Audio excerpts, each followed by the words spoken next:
I'm launching a collaboration with Matteo Expertocci, a photographer. Really happy to be surrounded with so many amazing collaborative works from artists far more talented than me. David Kelly's work here, Ben Morris's work here in my poems. Matteo's done an incredible job creating this typographically experimental paper poem image.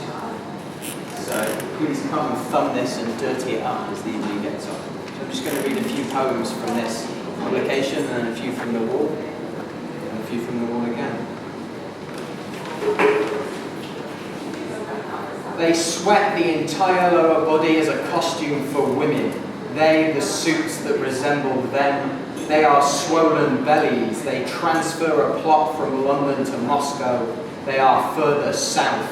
They are from men to women and woman. They pull teeth like nuts in a turtle's jaw. They will not be caught imagining the sea. They are upon entry. They are the careful end to breath. They are hallucinations of two ends to one life. They are well-being rotten to a core. They have treatment that doesn't matter.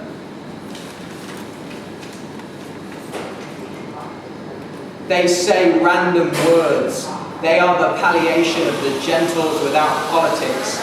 They make fucking coffee while I'm reading. They will FSB you and then they'll know that no one is listening. They know the only defense is head down, hands up. They say we didn't do it because we couldn't have done it. They are a filial son, would in good conscience. They purchase their parents' coffin long before it is needed.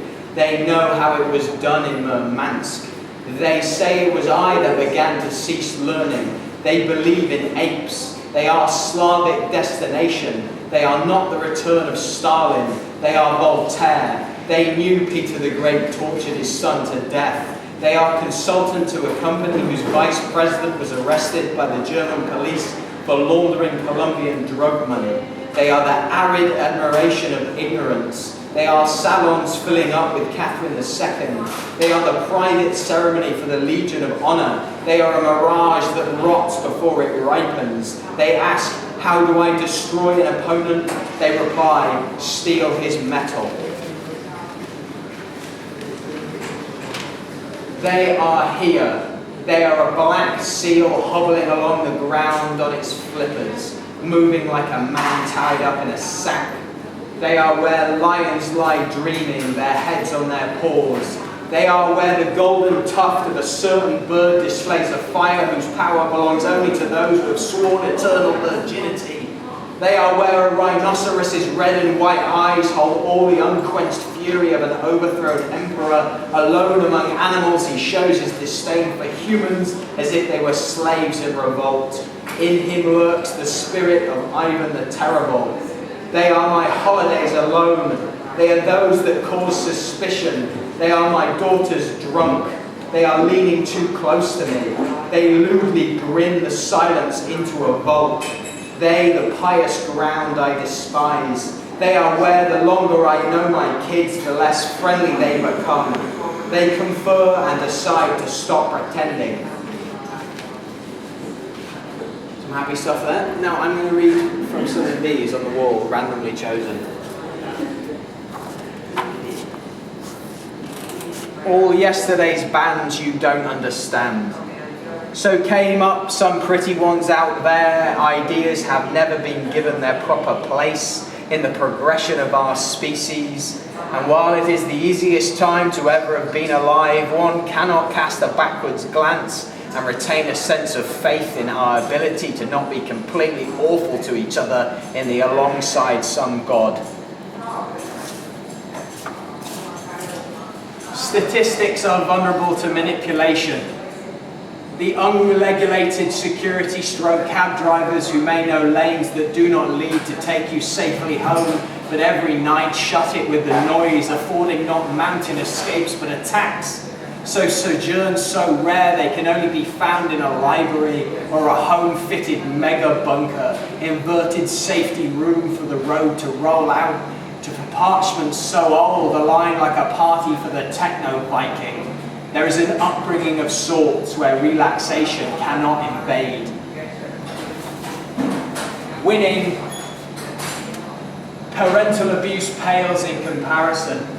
A father kicks a son up the arse for finishing the milk.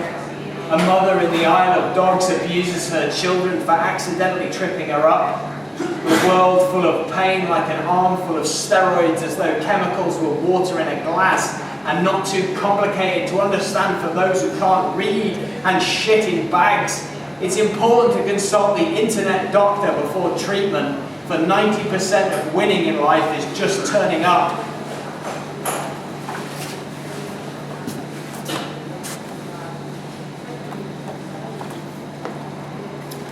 The death of photojournalism at the hands of Rupert Murdoch.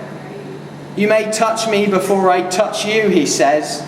The world over us is happening but without permission, and the great bear will be the only judge at my inevitable subsequent trial that scandalizes a nation who is just drooling at the prospect of devouring it, as though a vocal cord, a knot of information, was a child's piffle. Imagine teeth were no heaven. They were silver and gold and shaped like sword cigars, so place a razor blade inside, lodge it like a diaphragm, sply the unsmokable when GIs split their cocks in two, so they would take the prostitute, tie her limbs to taut trees, then insert a fire hose where the razor blade had been. When the hose was turned on, the tension of the trees would tear her in two, split in twain like a log. Okay, so the last thing I do, which will probably be equally happy, I'm going to invite you all to join me. I've done this quite a few times in the books in boxes. Normally what I do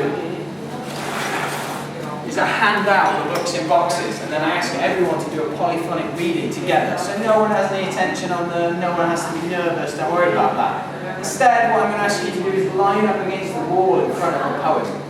Dear David is going to go to one end and film it, so it'll look beautiful on video. So everyone reads at the same time, on my signal. If you're particularly egotistical, read really slow, so you'll be the last person reading when everyone finishes. You can read as loud, as quiet as you wish.